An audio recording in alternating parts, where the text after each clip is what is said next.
तर मराठवाडा आणि विदर्भातील होणाऱ्या आत्महत्येसंदर्भात केंद्र सरकारने एखादं धोरण आखावं असा आग्रह आम्ही धरणार आहोत। यावर सोमवारी चर्चा करू अशी प्रतिक्रिया शरद पवारांनी दिली आहे।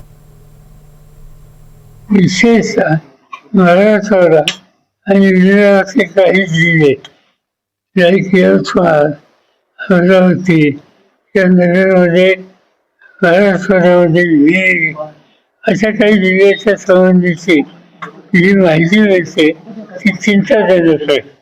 आम्हाला लोकांच्याकडे याचा परिवर्तन माहिती कळल्यावर आम्ही त्याची ठिकठिकाणची माहिती एकत्रित करतो आणि केंद्र सरकारची याबद्दल एखादी धोरण आखावं, त्यांनी याला मदत करण्याच्यासाठी काही नीती ठरवावी हा आग्रह आम्ही धरणार आहोत।